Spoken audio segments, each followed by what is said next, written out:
Magandang umaga sa ating lahat. Ito na ang update sa lagay ng ating panahon. Mainit at malinsangang panahon pa rin ang ating mararanasan dito sa Metro Manila at sa malaking bahagi pa ng ating bansa. Dala pa rin yan ng easterlies o yung hangin na nanggagaling sa karagatang Pasipiko. At wala pa rin tayo binabantay low pressure area o sama ng panahon sa loob at labas ng ating Philippine Area of Responsibility na maaring makaapekto sa ating bansa sa mga susunod na araw.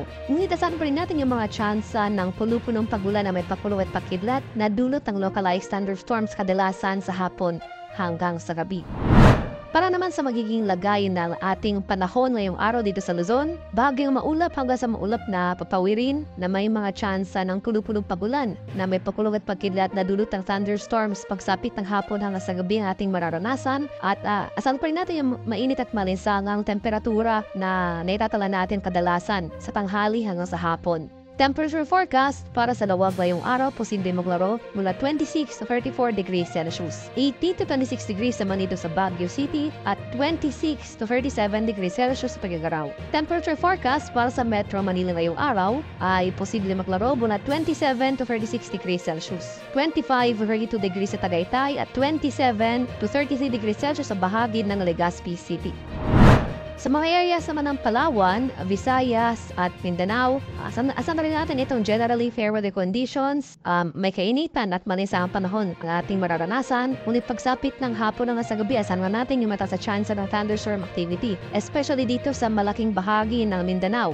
Mamayang hapon hanggang sa gabi, asan natin malaking bahagi ng Mindanao makakaranas ng mga kaulapan na posible magdulot ng mga pagulan. Ito yung ating mga tinatawag na thunderstorms. At temperature forecast para sa Calayan Islands ngayong araw, posible maglaro mula 26 to 34 degrees Celsius at 26 to 34 degrees rin dito sa bahagi ng Puerto Princesa. Agwat na temperatura sa Iloilo ngayong araw, posible maglaro mula 28 to 33 degrees Celsius. 28 to 32 degrees naman dito sa Cebu at 27 to 32 degrees Celsius sa Tacloban. Temperature forecast sa Cagayan de Oro ngayong araw ay mula 24 to 32 degrees Celsius. 27 to 33 degrees naman dito sa Davao at 26 to 33 degrees Celsius sa Zamboanga. At ngayong madaling araw, may mga naitanan na tayong thunderstorm activity, particular na dito sa mga areas ng Zamboanga Peninsula. Parandalian lamang yung pagulan na ito, so pagsapit ng umaga sa tanghali ay mas magiging maaliwala sa panahon na ang ating mararanasan sa nabanggit na lugar. Asahan muli natin yung mga tsansa ng pagulan na dala ng thunderstorms pagsapit ng hapon hanggang sa gabi. Sa kalagayan ng ating karagatan, wala pa rin nakataas na gale warning sa kasalukuyan sa malaking bahagi ng ating bansa at banayad hanggang sa tamtamang pag-alon ang ating mararanasan kaya malayong makapalaot ang ating mga kababayang mangingisda at may mga maliliit na sasakyang pandagat. Iba yung pag-ingat pa rin sa ating mga kababayan na maglalayag sapagkat kung meron tayong offshore thunderstorm activity, ito yung mga pagulan sa ating mga dagat may bayan asahan natin ang mga malalakas na hangin kakibot ito ang bahagyang pagtaas ng ating mga alon.